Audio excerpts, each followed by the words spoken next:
Welcome back, guys. In today's video, I'm going to teach you how to train the top side of the guard.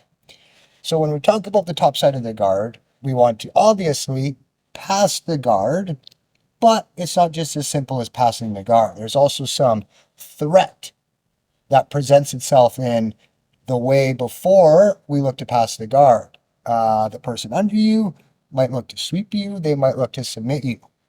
So not only are we looking to pass the guard, we also need to train how to keep ourselves safe while we do it. And so today's video, I'm going to teach you how to train the top side of the guard 3 different ways. Ready? I am ready. Let's go. Part number 1, our training method number 1. All we're going to do in this training method is worry about monitoring the distance and stepping over the legs. That's it. So if you're the person in my position, you get your training partner ready, you guys want to train some guard work, you're the person on top in my position. This is how we set ourselves up. We're going to take the tops of our thighs, our quads, place them on the backs of our training partner's hamstrings. Then we're going to take our palms, place them on the mats next to your partner's hips, and pinch your elbows in. Okay? Here's how you train. Lee's job is to stop me from passing his guard.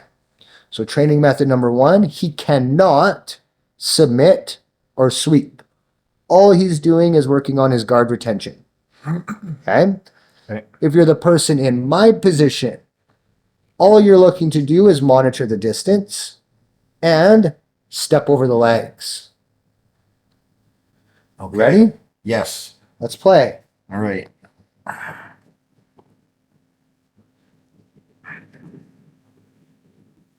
Notice how the first thing Lee always wants to do is push me away. He's trying to get some space. Yep.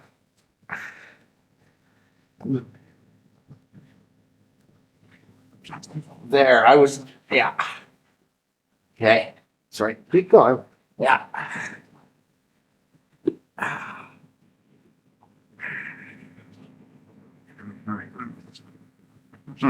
I'm all worried about you going to mount.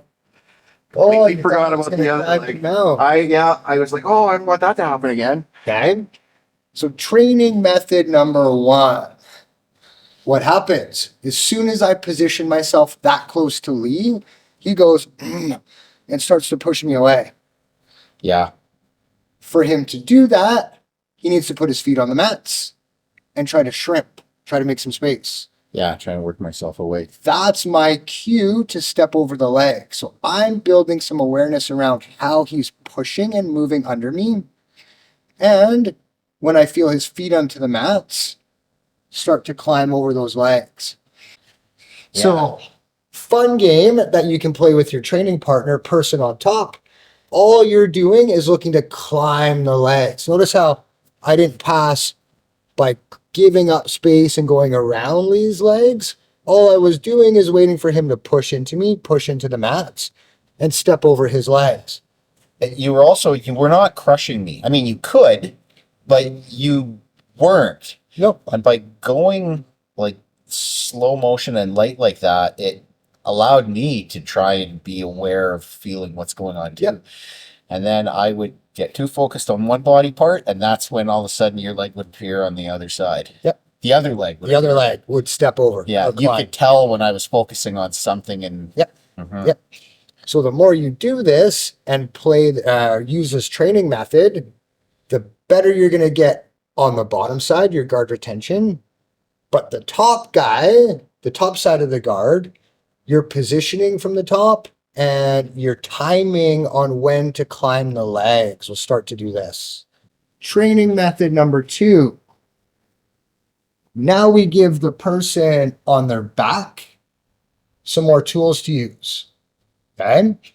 So I have the same goal. I'm climbing the legs and passing the guard. Lee now has 2 options. He has to retain his guard, don't let me pass. B, try to sweep me. Okay. So now things just got a lot more difficult for me. I have to be aware of my base. Right. Okay. So as I'm passing the guard, climbing the legs, I can't get sloppy with my base and put on my back. So we start the same way. Pops of the thighs against the backs of the hamstrings. Hands on the mats next to the hips. Now, don't let me pass the guard and or put me on my back. That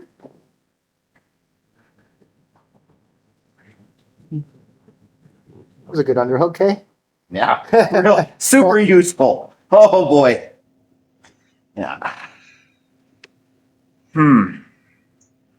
It's a bit of a conundrum.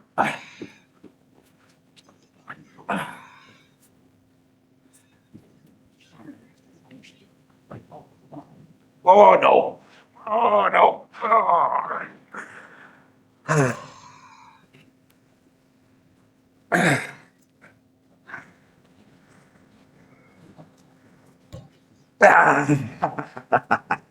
Yeah. Brilliant work. Thank you.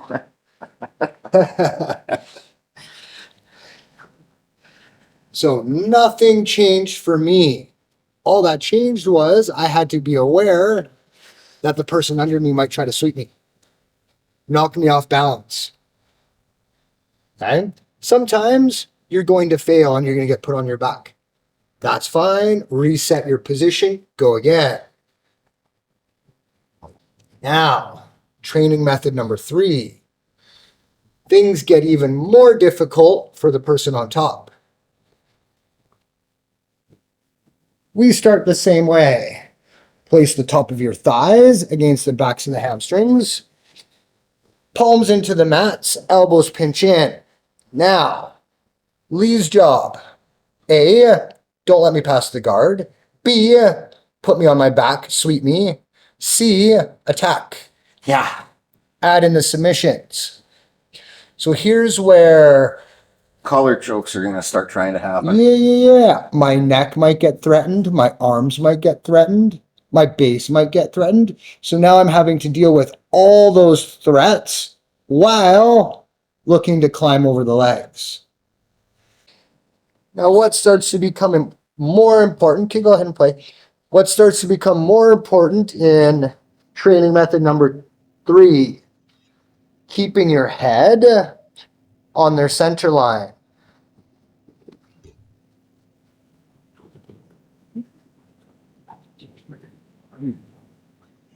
Ha ha. Notice how you're trying to create angles to get to my neck. Yeah, it's like I'm looking in a mirror.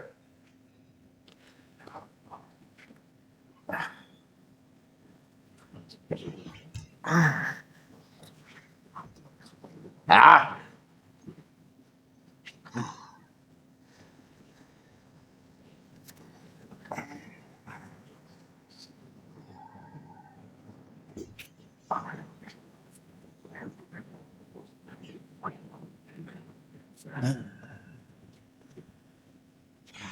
You have this glimmer of hope Yeah. on my ankle. Yeah. And I know I shouldn't be hanging on to it for dear life, but how can 150, 60 pounds be that heavy? All right. So notice what's happening. For you to be able to do any of your submissions, you want to create space Angles. and an angle. If I take those 2 things away from you, I'm safe.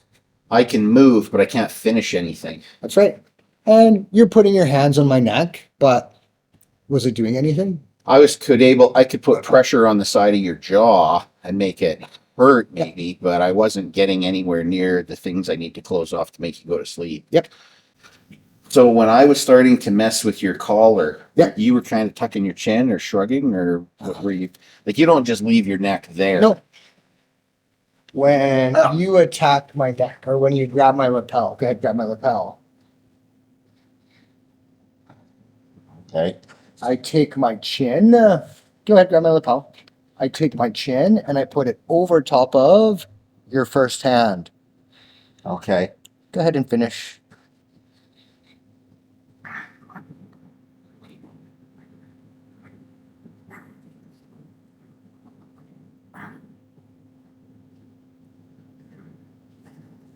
Nothing there. It's weird. Now, I'm going to take this one step further. Grab my lapel. Okay.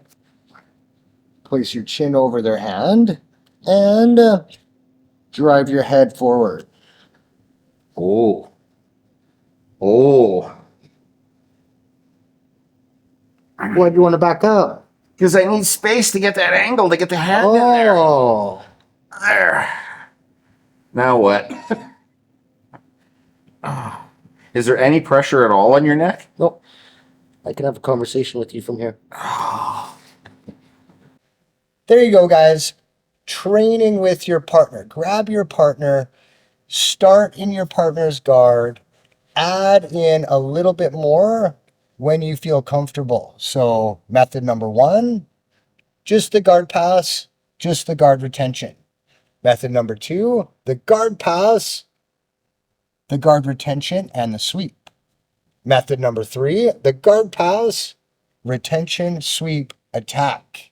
So as you get better at dealing with all of that stuff that you're going to see when you're in somebody's guard, you're going to get better at closing down the range, closing the angles, and stepping over those legs.